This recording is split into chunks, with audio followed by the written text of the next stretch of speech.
You wake up tired, not just physically, but deep within your bones, carrying a weight that feels entirely invisible, yet overwhelmingly real. Your mind is already racing before your feet have even touched the floor, cycling through a relentless catalogue of anxieties, obligations, and conversations you wish had gone differently. You are trying so desperately to hold everything together, to curate the perfect outcome in your relationships, your career, and your self-image, but it feels as though the harder you grip, the faster it all slips through your fingers. This is the profound exhaustion of the modern age, a silent epidemic of spiritual fatigue, born from an illusion of control. We live under the crushing assumption that if we just worry enough, plan enough, or manipulate our circumstances perfectly, we can insulate ourselves from pain. But look at the toll it is taking on you. Picture a sprawling, infinitely dark canvas, a pure obsidian expanse colored in the absolute deepest shade of midnight, hex code 11111. In the very center of this emptiness stands a stark, minimalist white outline of a simple figure. This figure is you. Now look closer. Attached to the limbs of this figure are countless invisible puppet strings, stretching outward into the darkness, pulled taut by the opinions of strangers, the unpredictable nature of the economy, the shifting moods of a partner, and the ghosts of past regrets.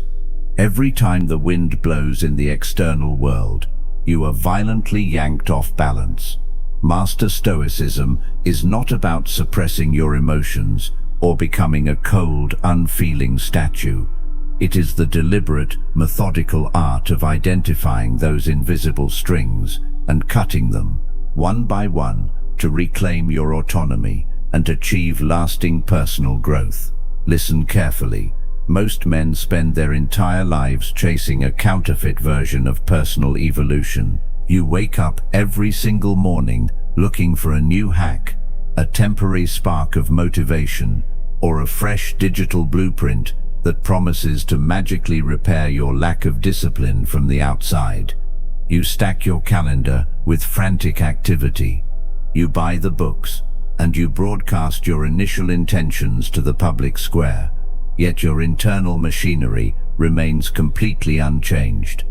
Beneath the surface of your busy routine, you are still entirely fragile, constantly reacting to the opinions of strangers, and easily broken by the slightest shift in your comfort. The ancient masters understood that authentic greatness is never an addition of outside vanity. It is a brutal, deliberate demolition of your weaknesses. If you want to claim absolute sovereignty over your future path, you must stop looking for easy shortcuts and learn to build an unbreakable citadel within your own mind. What follows are 7 ancient, uncompromising secrets engineered to systematically rewrite your internal architecture from scratch. Treat these words as rigid engineering blueprints for your daily survival, not as casual entertainment. To understand how to sever these ties, we must travel back over 2,000 years, far from the hyper-connected noise of our current era, to the sun-baked docks of ancient Athens. Imagine a wealthy Phoenician merchant named Zeno standing on the shore, watching the shattered remains of his trading vessel wash up on the beach. Everything he owned, his entire fortune, his life's work, lay ruined at the bottom of the Mediterranean Sea. In a single afternoon, the unpredictable cruelty of fate had stripped him bare. Under normal circumstances, a man in Zeno's position would be utterly broken, consumed by bitterness, cursing the gods, and sinking into despair. Yet, standing there, amidst the wreckage of his life, Zeno did not break. He later walked into an Athenian bookstore, picked up a text about Socrates, and birthed a philosophy that would sustain emperors and slaves alike. Zeno recognized the first ancient secret, the absolute division of what is within our power and what is not. This is not a passive surrender, but a fiercely active stance. The tragedy of your daily life is that you are pouring a massive reservoir of psychological energy into the weather, the traffic, the unreturned text message, the promotion you were passed over for. You are bleeding out your peace of mind over things you cannot touch. The first secret requires you to fundamentally rewire your perception. When you feel that familiar tightening in your chest, that surge of anxiety when someone disrespects you or a plan falls apart, you must institute a micro-habit. I call it the terminal pause. Before you react, you force a physical inhalation, filling your lungs completely, and you ask yourself a single, piercing question: is this thing entirely within my control? If the answer is no, you must mentally visualize taking a sharp blade and cutting that specific puppet string. You let the external event fall away into the dark void. You redirect all that reclaimed energy strictly toward your own response, your own character, and your own choices. Consider the immense mechanical friction of trying to force the external world to match your private expectations. Every single second you spend worrying about what a competitor is doing, how a crowd perceives your work, or whether a partner will remain loyal, is capital you have actively stolen from your own production line. You are operating your machinery with massive internal leaks. A sovereign man understands that external objects possess zero intrinsic power to harm or elevate his soul.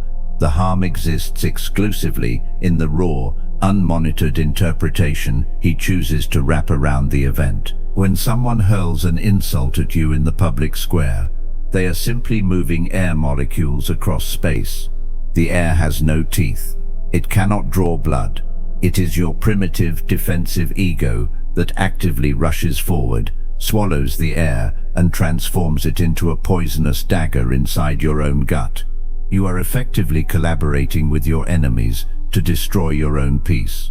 To master the first secret, you must establish absolute machine-like detachment.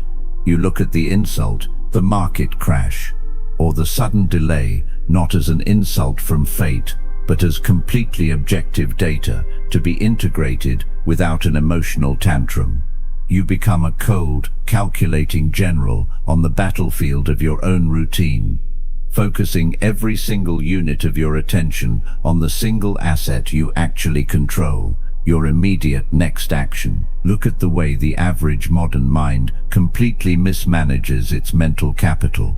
You receive a critical comment on a piece of work, or a vague text message from someone whose validation you crave, and your focus instantly shatters for the next 48 hours. You stop working on your business, you skip your training session, and you spend your entire evening pacing around your room, running imaginary arguments in your head with a person who isn't even present. You are willingly turning yourself into a puppet.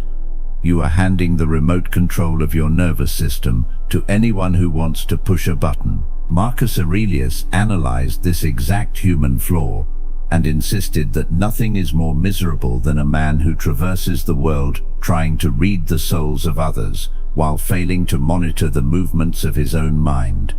The moment you begin tracing the thoughts of people around you, trying to decode their hidden motives and micro-expressions, you have completely abandoned your post. Your focus belongs inside your own borders, securing your own empire and refining your own craft. Let the crowd whisper, let the market fluctuate, and let the unpredictable weather do exactly what it was engineered to do. Your only obligation is to maintain an iron grip on the wheel of your own internal machinery. But cutting the strings is only the beginning, for the mind left to its own devices will immediately try to reattach them. The ego is a desperate creature, constantly inflating the importance of its own suffering, whispering that your problems are the center of the universe. This leads us to the second secret, wielded by a man who held more power than anyone else on earth, yet struggled with the exact same inner demons you face today. Marcus Aurelius, the emperor of Rome, sat in a freezing tent on the muddy frontiers of Germania, surrounded by hostile armies, dealing with political betrayal, failing health, and the staggering burden of an empire. How did he keep from losing his mind? By practicing the view from above. He intentionally shrank his ego until his problems dissolved. Close your eyes and imagine leaving your body, floating up through the ceiling of your room, looking down at your neighborhood, then your city, then the spinning blue marble of the earth, and finally, the vast, cold, indifferent cosmos. From that vantage point, how significant is the argument you had this morning? How devastating is that embarrassing mistake you made 5 years ago? They are less than dust. The second secret is the deliberate cultivation of this cosmic perspective.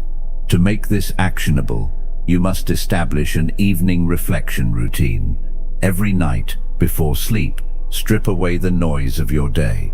Look at the stark, flat reality of your existence without the emotional coloring. Acknowledge that you are a fleeting spark in a boundless universe. This is not meant to depress you, but to liberate you. When you realize how small your life is in the grand scheme of time, the fear of judgment evaporates.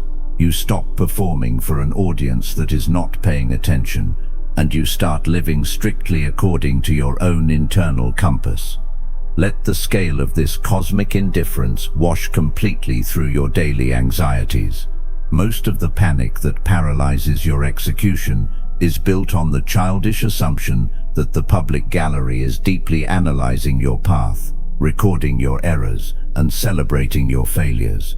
The cold, unvarnished reality is that everyone else is completely trapped inside the prison of their own internal monologue, desperately trying to manage their own fragile insecurities.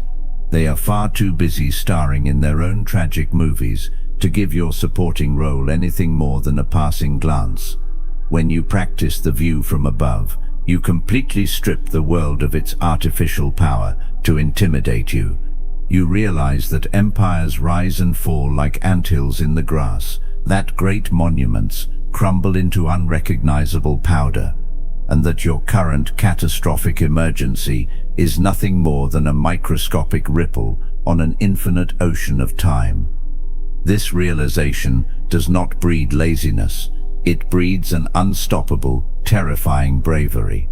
It frees you to take massive risks, to launch the project, to speak the blunt truth, and to execute your duty without looking around the room to see who is clapping. You become entirely unbothered by the noise of the square, because your benchmark of success has been moved deep inside your own internal citadel.